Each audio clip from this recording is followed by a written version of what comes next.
La pobreza puede definirse como una condición humana que se caracteriza por la privación continua o crónica de los recursos, de la capacidad, de las opciones, de la seguridad y del poder necesario para disfrutar de un nivel de vida adecuado y otros derechos civiles, culturales, económicos, políticos y sociales.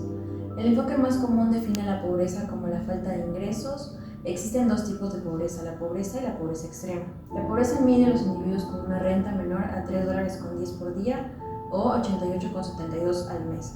La pobreza extrema mide a los individuos con una renta menor a $1.90 por día o $50 por mes. Por otro lado, la pobreza también se puede medir por sus necesidades básicas insatisfechas. Estas pueden ser capacidad económica cuando tiene solo 2 años de educación o más de 3 cargas por persona ocupada. Acceso a educación básica, niños menores de 12 años que no asistan a clases. Acceso a vivienda cuando tienen piso de tierra, paredes de caña, etc. Acceso a servicios básicos cuando no disponen de agua de consumo ni saneamiento.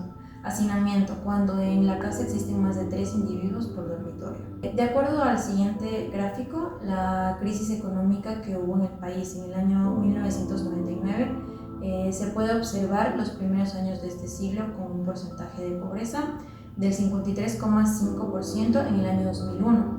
A partir de esto fue decreciendo un 17,9% hasta el año 2009. Seguidamente hubo un rango del 23,4 al 29,2% entre los años 2011 al 2019. En el año 2020 incrementó un 5% dado por la crisis sanitaria del COVID-19. Por último, la pobreza disminuyó al haber una recuperación en cuanto a la crisis sanitaria.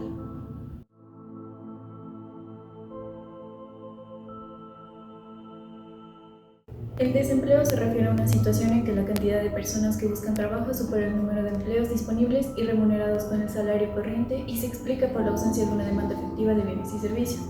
Existen factores los cuales afectan a esta brecha de desempleo, como los factores estructurales que se encuentran en informalidad, factores coyunturales como crisis económicas y factores socioeconómicos como los desastres naturales.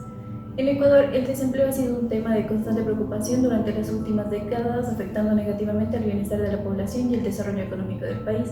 El desempleo durante la época de 1990 estaba ubicado en torno al 7%, con una fuerte concentración en el sector informal, provocando precariedad del mercado laboral y dificultades para acceder a empleos decentes.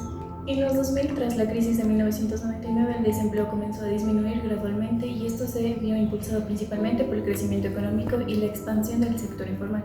En 2008 existió una crisis mundial que generó un nuevo aumento de desempleo en Ecuador, llegando a una tasa de 8,2% en 2009. Esta crisis evidenció la interconexión global de las economías. Ya en la década de 2010, el desempleo se mantuvo relativamente estable con una tasa promedio cercana del 5%. Esta relativa estabilidad se vio favorecida a un periodo de crecimiento económico sostenido. A partir de 2015, la economía económica comenzó a desacelerarse, lo que generó un ligero aumento del desempleo, llegando a una tasa de 5,8% en 2017.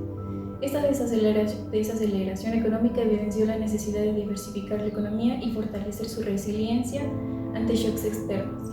Para concluir, en los últimos años, desde 2020, la pandemia del COVID-19 tuvo un impacto devastador en el mercado laboral ecuatoriano, provocando un aumento abrupto del desempleo a una tasa de 13,1%. En este año, esta crisis sanitaria generó una contracción económica sin precedentes y una pérdida masiva de empleos, afectando principalmente a sectores como el turismo, el comercio y los servicios. La recuperación del mercado laboral tras la pandemia ha sido lenta y aún no se ha alcanzado el nivel de empleo prepandemia. En marzo de 2023, la tasa de desempleo se ubicaba en el 5,2%, lo que refleja el persistente impacto de la crisis y la necesidad de implementar políticas públicas para impulsar la creación de empleos decentes.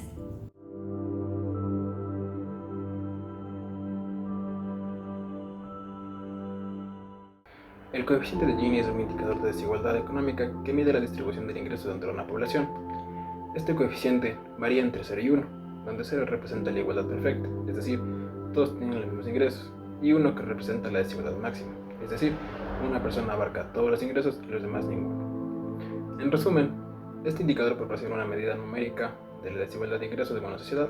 En 1995, la contracción del ingreso estimado por el coeficiente de Gini era de 0,57, lo que ubicaba a Ecuador en la tercera posición más desventajosa en la región, solamente después de Brasil y Paraguay.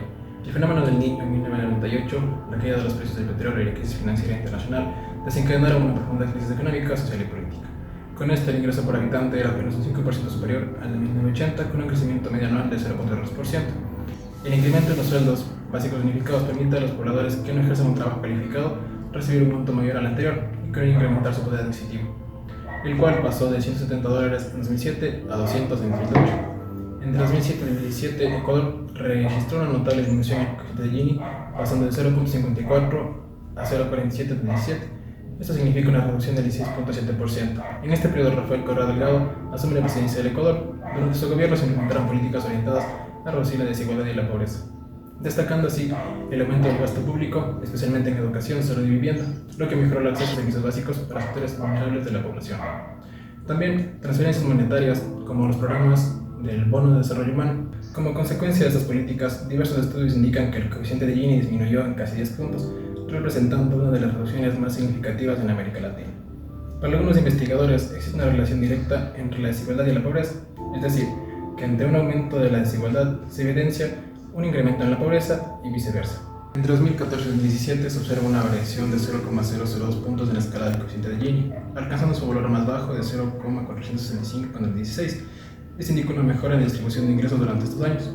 Para 2018 y 2020 el coeficiente de Gini muestra un comportamiento variable, aumentando de 0.469 en 2018, disminuyendo a 0.473 en 2019, volviendo a subir a 0.5 en 2020.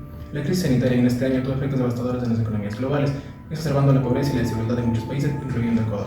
La recesión económica y otros factores externos como la caída del precio del petróleo impactaron negativamente en la economía ecuatoriana.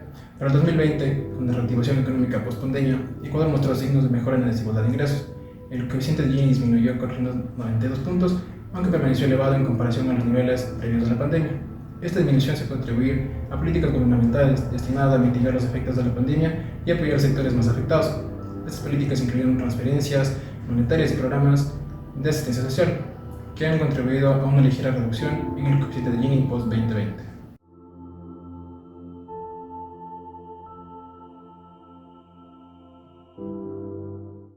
Después del análisis por individual por indicador, se sostiene que las políticas en Ecuador han tenido un impacto significativo en los indicadores sociales y económicos.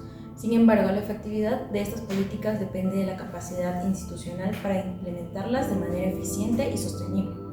Los desafíos para el desarrollo económico sostenible en Ecuador incluyen la necesidad de fortalecer las instituciones, mejorar la gobernanza y la transparencia y crear un entorno favorable para el crecimiento económico inclusive. La resiliencia de las instituciones ante crisis económicas y sociales es crucial para mantener el progreso en los indicadores sociales y económicos, fortalecer las instituciones, mejorar la gobernanza y crear un entorno favorable para el crecimiento inclusivo son esenciales para superar los desafíos y alcanzar un desarrollo económico sostenible.